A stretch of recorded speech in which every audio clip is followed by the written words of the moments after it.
தன்னுடைய எம்எல்ஏ பதவியை ராஜினாமா செஞ்சிருக்கிறது தொடர்பா இசக்கி சுப்பையா அவர்கள் விளக்கம் கொடுத்திருக்காரு. அந்த காட்சிகளை பார்க்கலாம். எல்லாத்துக்கும் விளக்கமா சொல்லுவேன். கொஞ்சம் டைம் கொடுங்க. என்ன குறிப்பிட்டிருக்கீங்க சார்? ராஜினாமா பண்றதுக்கான காரணம் என்ன? விளக்கமா பதில் சொல்லுவேன். விளக்கமா உங்களுக்கு நண்பர்களை நான் சந்திப்பேன். விளக்கமா சொல்லுவேன். அதிமுக தலைமை மீது அதிருப்தி ஏற்பட்டதா? என்ன காரணம்? ராஜினாமா எல்லாத்துக்கும் விளக்கமா பதில் சொல்லுவேன். கொஞ்சம் பிரீத்திங் டைம். 3 முறை அந்த தொகுதியில நீங்க தேர்வு செய்யப்பட்டவங்க. முன்னாள் முதலமைச்சர் ஜெயலலிதா தான் உங்களுக்கு வாய்ப்பு கொடுத்தாங்க. சொல்லுங்க சொல்லுங்கடா சார். முன்னாள் முதலமைச்சர் ஜெயலலிதா தான் வாய்ப்பு கொடுத்தாங்க. என்ன காரணம் சார்? ஏன் சார் வந்து விளக்கமா பதில் சொல்றேன். ஒரு வார்த்தை தம்பி சொல்றேன். கண்டிப்பா சொல்லுவேன். எனக்கு முக்கியமே என் தொகுதி மக்கள் தான். அவங்களுடைய நலனை கருதி தான் இந்த செயல்பாடு. எனக்குன்னு தனி விருப்பு வெறுப்பு எதுவுமே கிடையாது.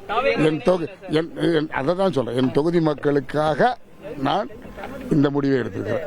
கடந்த 5 ஆண்டுகள் நான் பட்ட கஷ்டம் என் தொகுதி மக்களுக்கு செய்ய முடியாத காரணத்தினால் நான் சில முடிவுகளை எடுத்திருக்கேன். அது தெளிவாக உங்களுக்கு பதில் சொல்லுவேன். முதலமைச்சர் விஜய் அவர்களை நீங்க சந்திப்பீங்களா? முதல்வர் சந்திக்க எந்த பாவம் செய்ய முடியாது, அது தீய செய்ய முடியாது. இன்னைக்கு நன்றாக ஆட்சி செய்திருக்கின்ற தலைவர் சிஎம்ஐ சந்திப்பில் வாய்ப்பு கிடைத்தால் சந்திப்பேன். மீண்டும் போட்டியிடுவதற்கான வாய்ப்பு இருக்குமா? முதல்ல சந்திக்கட்டும், அப்புறம் பார்ப்போம். அது அது அது யாருக்கு எதோ தெரியும் நாளைக்கு நடக்க போகுதுன்னு. எல்லாம் அது நடக்கும்போது தெரியும். நான் உங்களுக்கு கண்டிப்பா சந்திப்பேன், உங்களுக்கு பதில் பேசுவேன். அவர் ஒரு கருத்து, அதுக்காக நம்ம என்ன பண்ண முடியும்? அது அவருடைய கருத்து. சட்டம் என்ன சொல்லுதோ அது சரியா செய்வார். அது ஒன்றும் மாற்று கருத்து இல்லை. நான் அப்புறம் பேசுறேன்.